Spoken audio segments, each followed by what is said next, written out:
Are you looking to feel and perform better? Then you're in the right place. Welcome to the Nootralize podcast, where you'll learn how to use evidence-based interventions for enhanced cognitive performance. All right. Thank you, Dan Engle, for coming on the Nootralize podcast. Yeah, it's good to be with you, David. Thanks for having me on.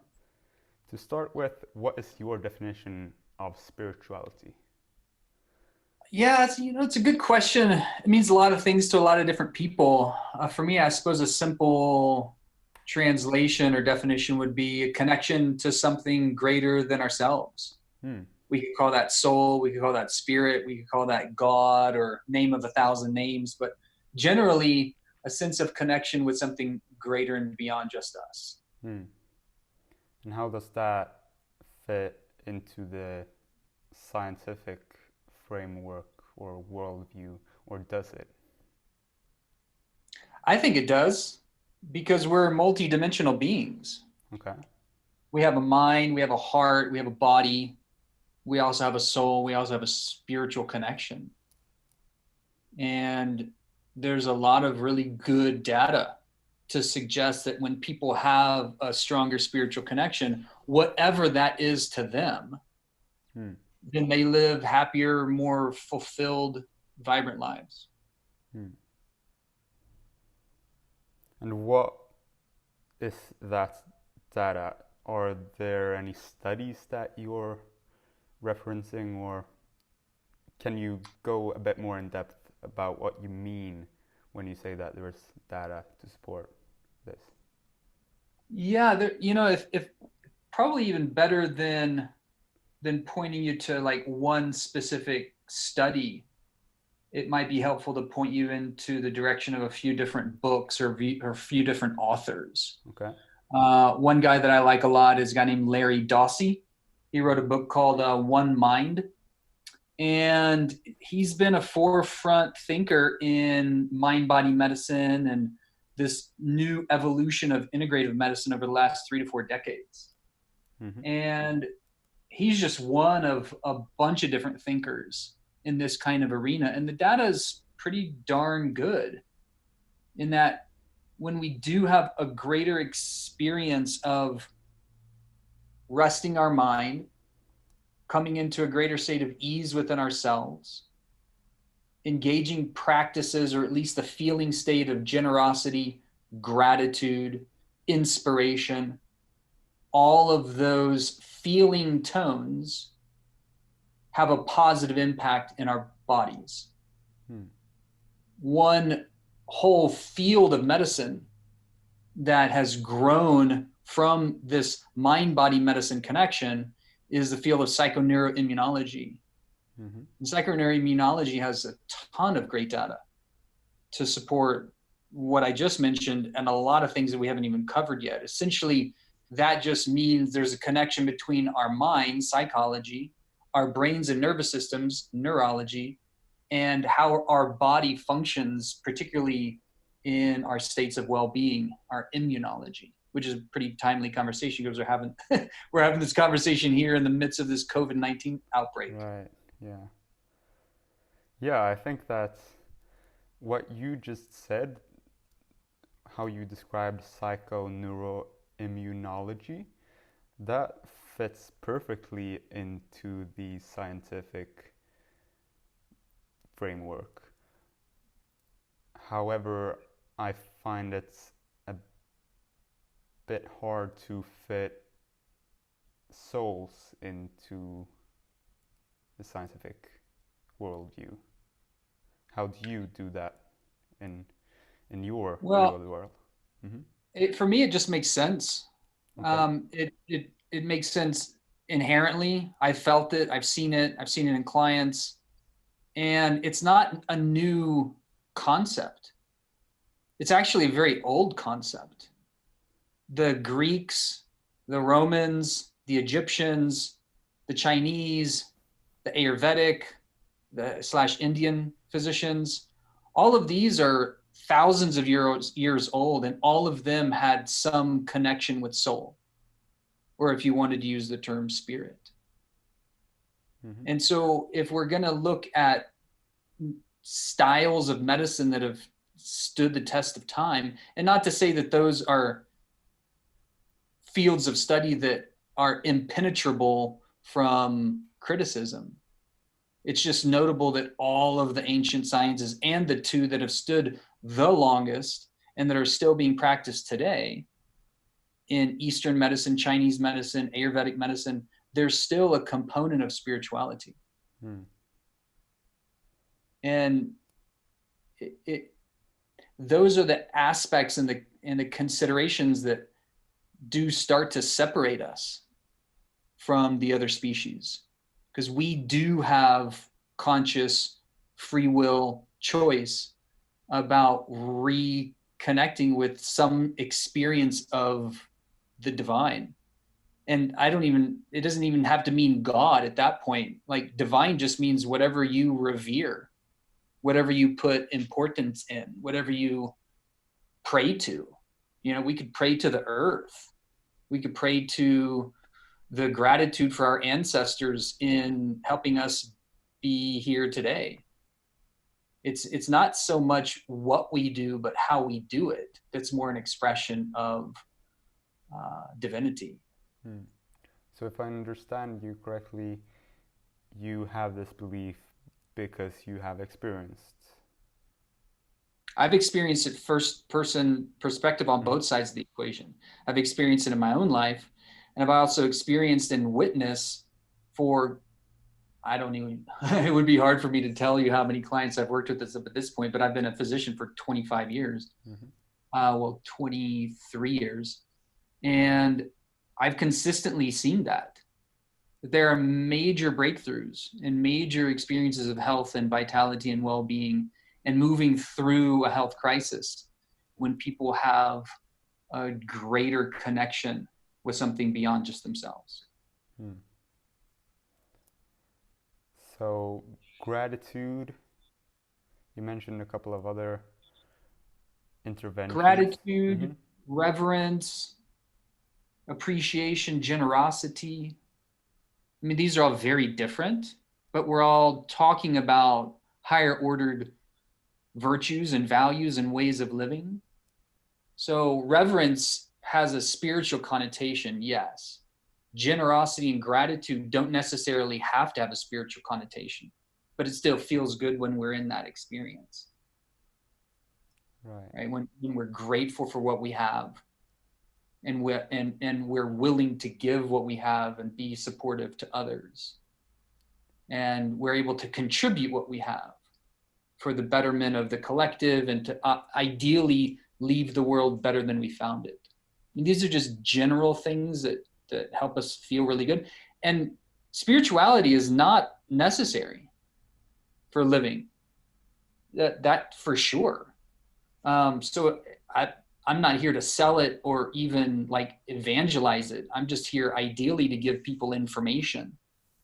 And the arena of spirituality in medicine is one of those things that's, yes, less hard to identify and diagnose and prove. And we don't have tests that measure a person's experience of reverence or a very specific protocol that works for everybody. Right. And we don't even know why, when people go to pilgrimage to places that are known to have a higher likelihood of spontaneous healing, right? Like Lourdes is a place where classically people will pilgrimage to go have an experience of healing. But it is interesting that there are scientists that have studied spontaneous remissions at different sites of healing, which would be described as sites of prayer and reverence and divinity. And they noticed that there was a questionnaire that was sent out to 100 or so different people who had spontaneous remissions, because the data collectors were curious about knowing if there was any consistency between them. Like what was the person doing when they had a spontaneous remission that they could feel in the midst of the experience? And the only thing that they could attribute to is that they were in the act of prayer for healing for another, Hmm.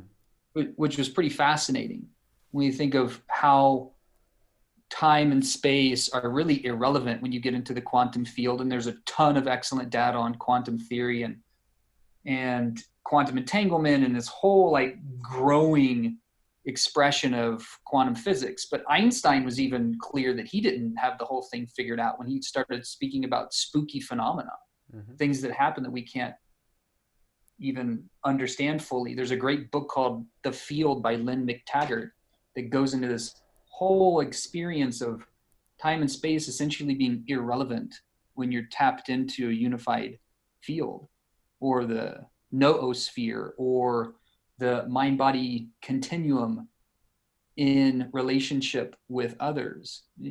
This is where the science gets more and more esoteric, but there is pretty good data once we look at it objectively and can actually see that things that we can't yet understand are still happening. Right. Yeah. I agree that there are definitely a lot of things that we do not understand. However, I personally, even though I believe I've experienced quote unquote spiritual experiences, I still don't see much of any reason not to have a completely reductionist view and to continue to believe that there isn't something greater than us. So you're saying that it makes sense to keep a reductionistic view separate from spirituality? I'm saying that I don't see any reason to, well, yeah, I guess if the definition of spirituality is that there is something greater than us, then yes, that is what I'm saying indeed. Yeah, I'm not here to criticize. I was just trying to make sure I understood what you were saying. Yeah, I'm just here, if we're having a conversation and I'm sharing what I've seen from a variety of different practices in the contemporary experience and expression of medicine, as well as many of the traditional practices of spirituality and medicine. I've studied Buddhist philosophy and medicine, Lakota philosophy and medicine, ayahuasca shamanism philosophy and medicine, and most of those traditional practices have a connection between all these different aspects of ourself. So that's where my background comes from. And I'm also medically trained, and my background is in psychiatry. And I don't actually believe that psychiatry is a very well-practiced field of medicine right now. And one of the reasons, if we just want to talk about it reductionistically, psychiatry has hung its hat on the fact that we can create new novel pharmaceuticals to micro-adjust neurotransmitter profiles for a particular outcome. Well, even in the advent and the advancement of all these fancy psychopharmaceuticals, there's still epidemic levels of disease right now that are diagnosed as these classic 5 psychiatric conditions: depression, anxiety, PTSD, addiction, and pain. All of them are escalating in their levels of epidemic proportion. And we haven't really unified a field that incorporates all aspects of ourselves in a modern framework. And it's my personal belief that until we do that, we're not actually treating things as an integrative field, like integrative medicine, holistic medicine. Right. If we're going to integrate these different aspects of ourselves in order to find ways that we can continue to live vibrant, healthy, abundant lives, until we claim and reclaim these different facets of ourselves, I think we're just going to be living half lives or partial lives. Right. I think that's really interesting. And in my understanding, the conventional medicine practitioners or the traditional psychiatric way of dealing with mental illness, all of the practitioners of that field, all they want to do is really to help people not experience these mental illnesses as well. So holistic medicine and conventional medicine are both united in the goal that they're trying to reach. Would you say that that is true? Yeah, I think most people get into medicine because they want to be helpful. Right. So why do you think that if what you are doing with holistic and integrative medicine, if that works, why do you think that the conventional medicine practitioners why do you think that they don't practice what you practice? I think it's a field that is still coming into its maturity. Because we are moving out of a reductionistic framework, not just in medicine, but in culture. I mean, we're pretty isolated as individuals, particularly in the West. We have a capitalistic mindset that believes that we're going to be able to continue to pay for things externally that are going to help us feel better. But yet we've never lived in a more abundant society than we do right now. Right. And we've never had as much mental illness as we have right now. Yeah. So it's obvious that it's not working. Right. And we're only living more and more disease-riddled lives. Right. There's something like 45% of all US Americans over 45 have obesity, which is a disease of affluence, right? So we don't move as much as we did. We don't go for things as much as we had to. Like, it's pretty easy. One touch shopping, one button entertainment, and we're living less and less happy, fulfilled, excited, inspired lives. So I just get the sense that crisis is going to stimulate the opportunity and the transformation ahead. So we're going to hit this lull, or at least this recognition point that something significantly needs to change. And when we remember that we have these hearts, right, that need to stay connected, the Harvard Science Department did the longest study on longevity that's ever been done, 80 years. And in that longevity study, it looked at all the different factors that could predict longevity. And the number one factor, better or more important than genetics, how you eat, if you move, how you sleep, what you do, the number one factor was the quality of people's relationships. And that's just another example of the fact, like, you know, we could try all we want with all these fancy drugs and fancy tools and fancy technologies, but sometimes it just comes back to the basics. Right. Be nice, stay connected, do what you love, laugh a lot, stay inspired. And all of that, from my perspective, looks like an integrative model as opposed to a reductionistic model.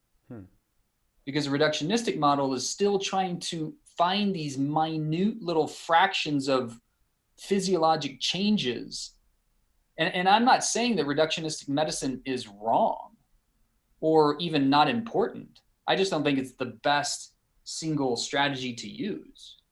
I mean, it's good to have double-blind, placebo-controlled trials where we try and isolate one variable to see how much it's going to work. I think that's helpful.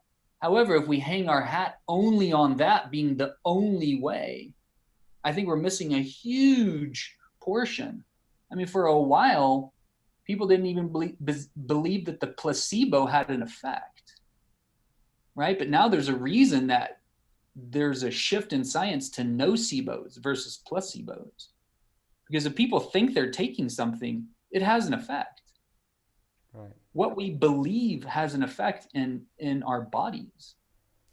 Our attitudes affect our bodies. So this mind-body medicine, it's just now catching on. Even like 30 years ago, people thought it was stupid. Even 10 years ago, there wasn't Reiki or acupuncture in hospital settings or being reimbursed on insurances, but now there is. So this whole field of an organically moving institution that's evolving into a greater degree of maturity. Anytime you move a huge institution, it takes time. And usually, and I don't mean this to be uber critical, but it usually takes the old generation who were firmly held to previous beliefs that no longer fit. It takes them to die off and the younger generation with new ideas to come on board. Right. So I just get a sense that this is going to continue. I think allopathic physicians and allopathic medicine is an important field, and yet it's only one field. There are a lot of other great disciplines that have extraordinarily good data if we look at it objectively and unbiased. And I think their data is just as good as our data. Like naturopathic medicine, Ayurvedic medicine, Chinese medicine, chiropractic medicine. These are more holistic fields. They're more actually integrative fields than allopathic medicine has been. I think we're moving in that direction as a field of allopathic physicians, but it's just taken a little while. And we've also fought against. Allopathic medicine has made wrong all the other disciplines. Made wrong chiropractic medicine, made wrong naturopathic medicine, made wrong Chinese medicine, made wrong. I mean, we've actively gone to war with them. And yet there's really good data to suggest that at least the treatments that are promoted through those disciplines have merit. Not to say that they're all right and we're all wrong, but the Spanish flu of 1918 is just one example where you had a lot of people dying coming out of the war. And those that saw physicians had about a 5% mortality rate, 5 to 10%, depending on the studies you look at. Those that saw chiropractors had less than a 1% mortality rate. That's like hard data. And that's not really, that's pretty well known. I mean, if you look at the data. Do you know what the sample size of the different populations were? Like approximately? The sample size. Like how many people were in different there was like 6,000 people studied. I think it was in Iowa. Mm-hmm. And then there was a national, more meta-analysis. There was something like 60,000 people. Right. I mean, it's a good question. These weren't small sample sizes, and this is over a long and a wide distribution of people using a wide different degree of modalities. So I think we're going to continue to move in this direction. I think we're on the cusp of some amazing transformations that are happening in medicine. And I get excited about the opportunity that's here because I do believe that crisis stimulates change. And we typically don't get motivated for change until we get uncomfortable. And then we have to get more novel, right? Because it forces us into action. It forces us into looking into things in a different way. And there are a lot of amazing scientific advancements that were not appreciated when they first came out. Like Semmelweis, who was promoting hand washing before delivering babies. Right. He was laughed at, which, I mean, now it just seems super obvious that needs to happen. But in the mid 1800s, no one was doing that. And he didn't have a reason, which is one of the reasons that he was ridiculed. But then when Pasteur came with the germ theory, people thought that was crazy because you couldn't see it. Yeah. Right. And so that was the mid 1800s. It's going on through the 1900s. Even recently, was it Dr. Omalu, who was talking about the issue of traumatic brain injury in sports in the 80s and 90s? He was totally laughed at and ridiculed. So this isn't an old phenomenon. It's happening now. And, ideally, we just get the opportunity to do our due diligence, educate ourselves as best possible, try and look at the data as neutral as possible, get curious. I mean, all your questions are really good. And I'm not saying that my way is the right way, but I will say that I've tried to educate myself as objectively as possible, looking at a lot of different studies and data points. And I did have the benefit of working with a chiropractor as one of my first mentors.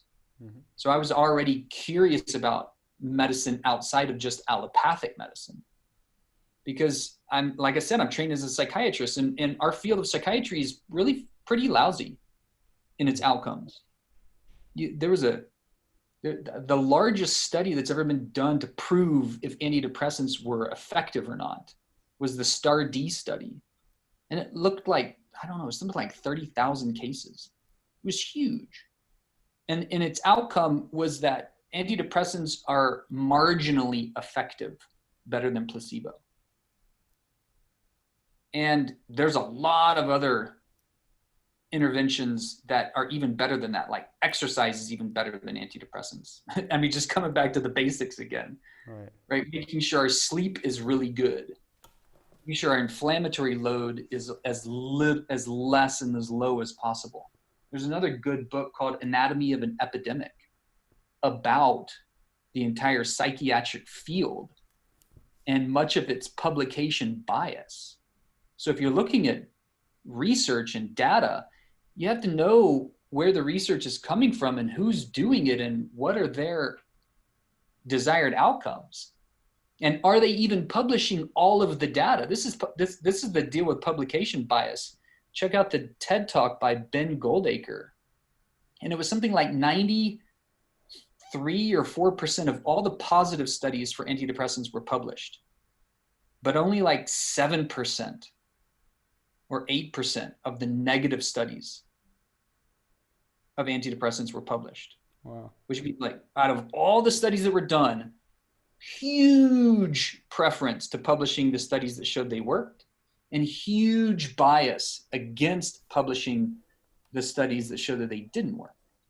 So if I'm a physician, especially if I'm a psychiatrist and I'm looking at that data, then of course it's going to look like, oh, these antidepressants work pretty well. And oh, by the way, that's pretty much all I have in my toolkit as a psychiatrist is pharmaceuticals and maybe cognitive behavioral therapy.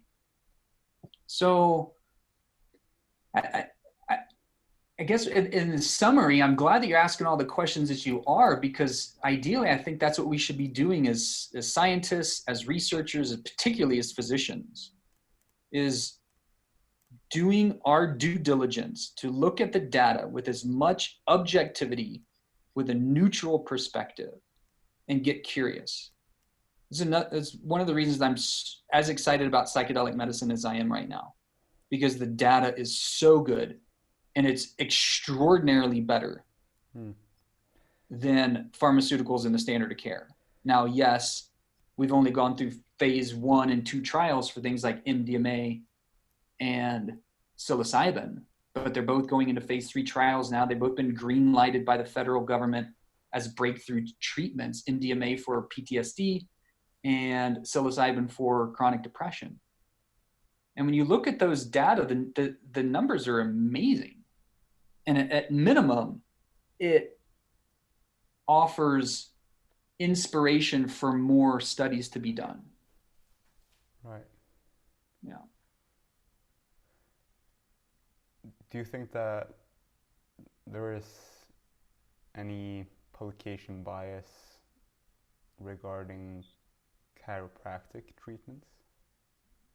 I think there's probably publication bias in most fields. And that's just because if there's a lot of investment to a particular outcome, then we're more likely to shape the data in our favor. And to be honest, if I was doing a study on gratitude and how much gratitude uplevels immunoresistance and resilience, I would probably be biased. Right. Because I would rather see the world with more people in gratitude, Right. and in generosity, Right. and happier. I just think that promotes a better social infrastructure. It promotes better relationships. It promotes a higher quality of life. Inherently, I know that that's going to improve everything downstream. And yet, if I was a researcher and I was only studying gratitude for its immune response, I would probably be biased. And so I would, in that, if I could feel myself becoming biased and shaping the data and shaping the narrative, I hope I would have enough insight and integrity to recuse myself and at least say, right now I can't be objective. And I think that's hard for most people to do. Because if they're professionals in their field and they really believe in what they're doing, they're probably going to have a bias. And if they're professionals in their field and they're totally objective, then most of their funding is coming from some agency that likely has an idea of how they want the data to be presented. So it's hard to stay objective 100%. It's not, we have a bit of a flawed system, but it is my belief that we have the opportunity to use what's happening now with as much information that's been spread, like just through the internet, through the airwaves. I mean, just think of like a few hundred years ago, you told somebody that we were going to be able to talk at a distance. They would have thought that that was some kind of supernatural ability. Yeah. So we now have more information in the palm of our hand than the president of the United States had 10 years ago. Right. There's that much information that's being promoted. And so ideally we have educational opportunity to get the data that is as objective as possible and make an educated choice on, given the freedoms that we have, on how we want to live our lives. We've never had more information and as much freedom. And with both of those together, ideally, we're able to make the choices that resonate for each of us.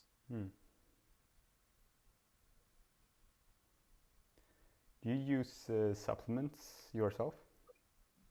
Supplements? Any supplements? Yeah. Yeah, I do. I used to use a ton of them. And that was when I was raw vegan and I was trying to see if I could really crack the code on that dietary approach. And it just didn't work so well for my body. It was really good for my mind. It was good for my heart, but it didn't work so well for my body. So now I'm more of a gratitarian, which means I try and be grateful for all the food that I eat. I have a pretty flexible diet.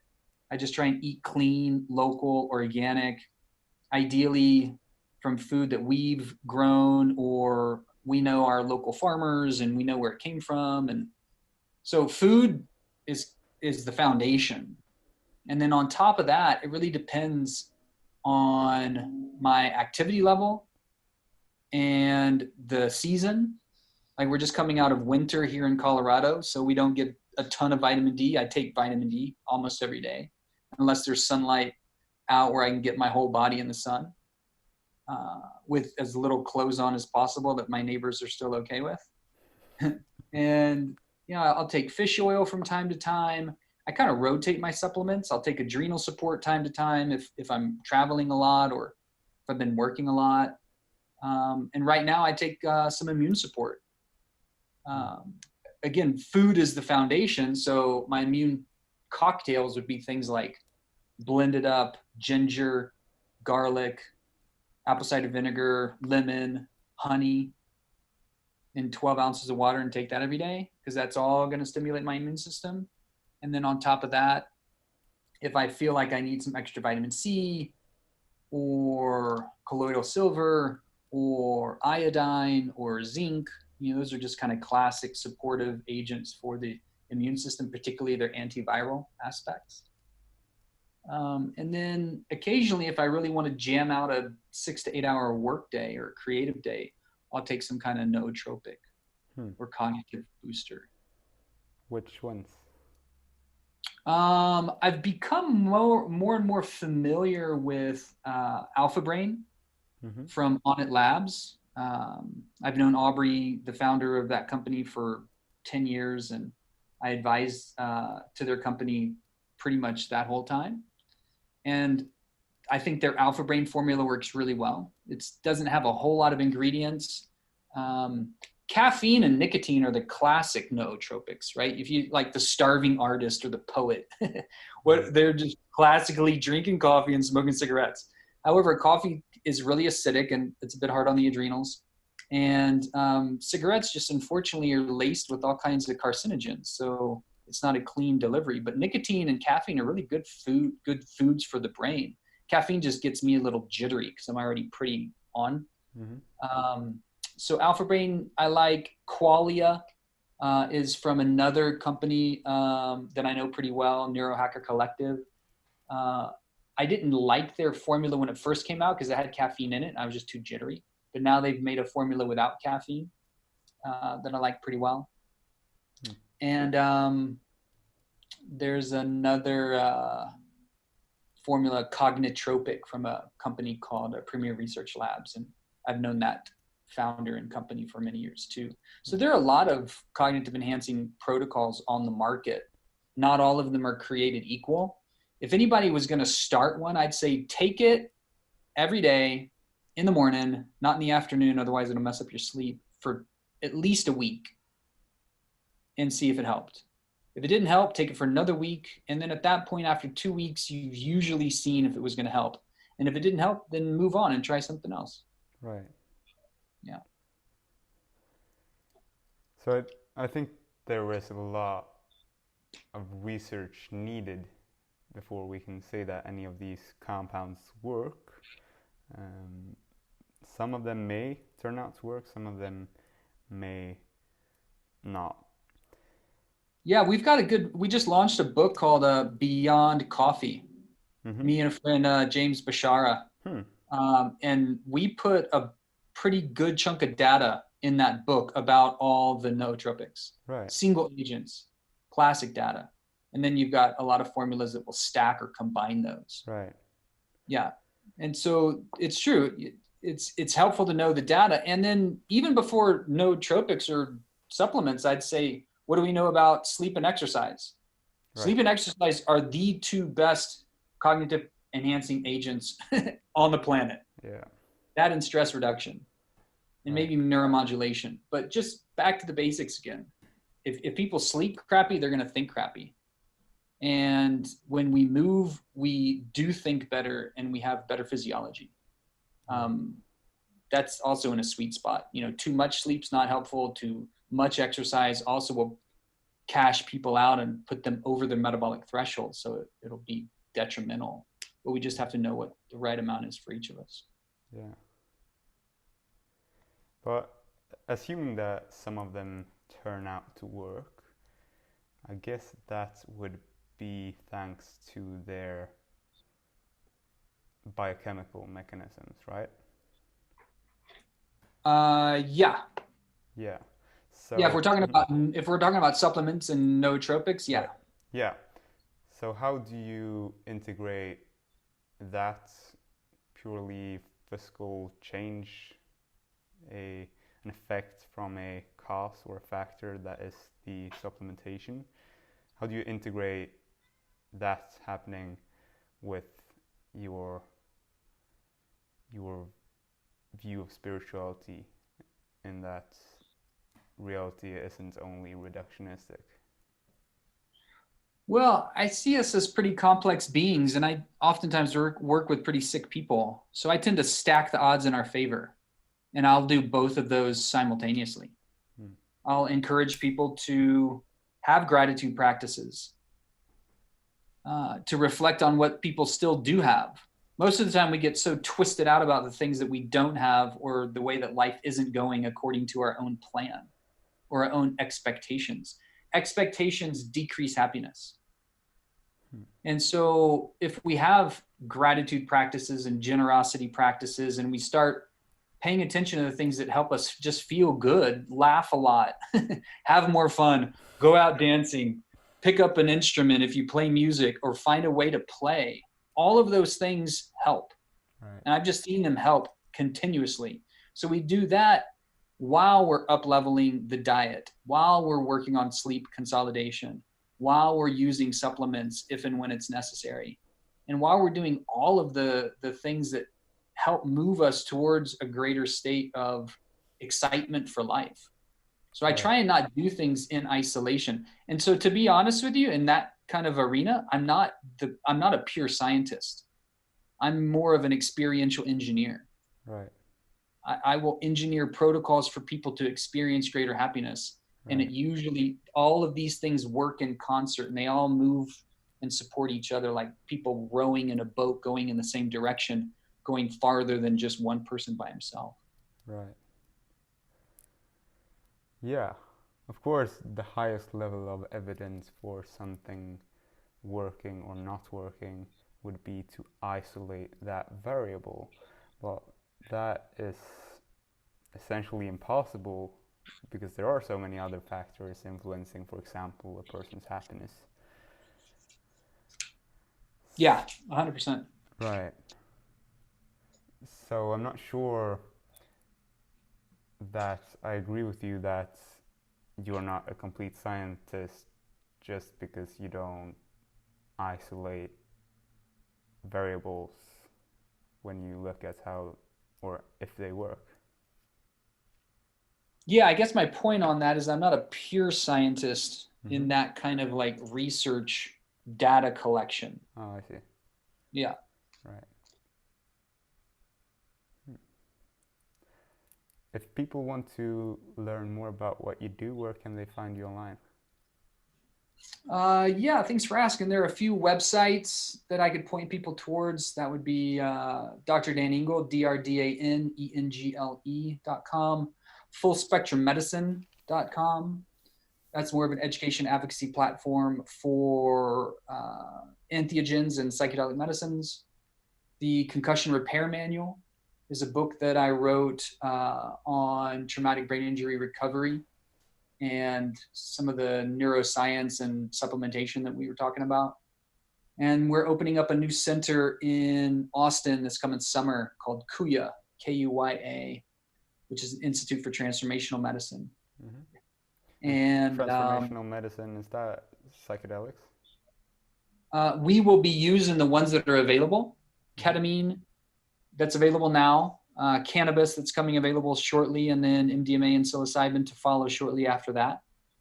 And when we have more medicines available to us, then we know how to use them best and what person at a given time will be calling in the use of that medicine to stimulate their own endogenous healing. Some of that psychological healing, physical healing, emotional healing. And many of these medicines are really good, as mentioned, for some of the psychiatric conditions that have been really hard to treat, like depression, anxiety, PTSD, etc. So that is what transformational medicine means, using psychedelics. Well, it's more than that. Okay. It's really bringing together what I would call hardware technologies with software technologies.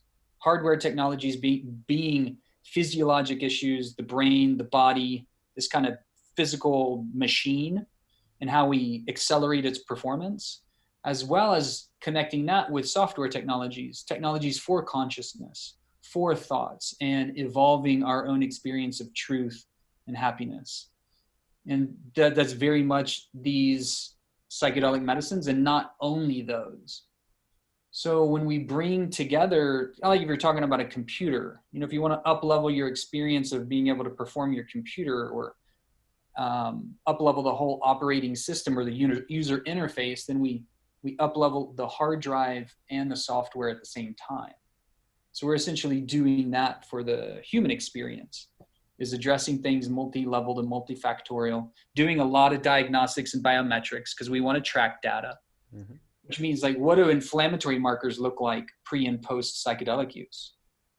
What do hormone markers look like when people move into greater states of joy and gratitude and forgiveness? Right. And so we want to be tracking and be on the forefront of that data collection. So yes, in that regard, I will be a scientist.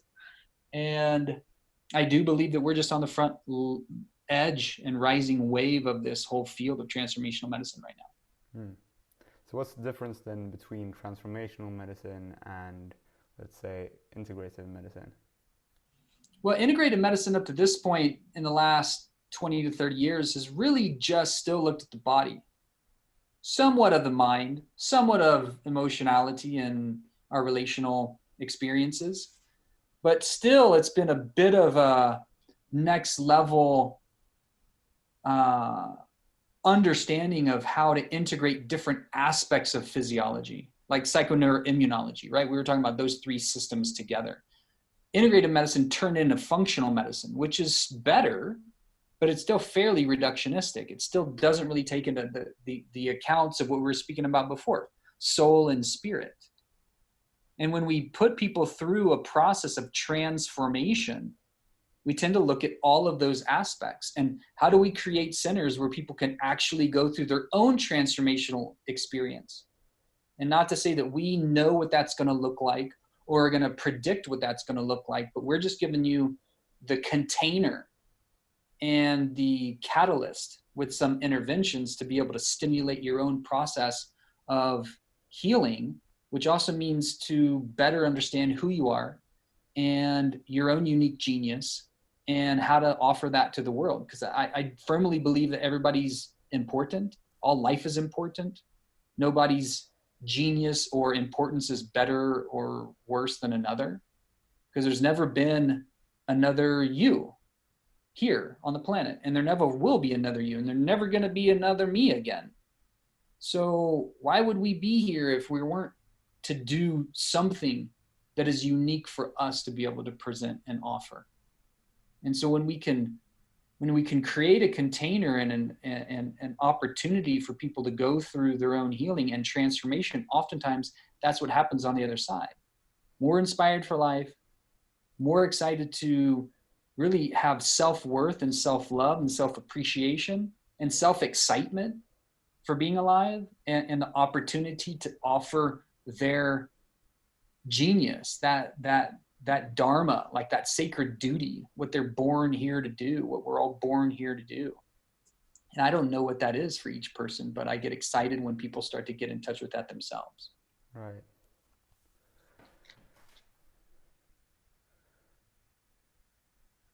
I think that your goals are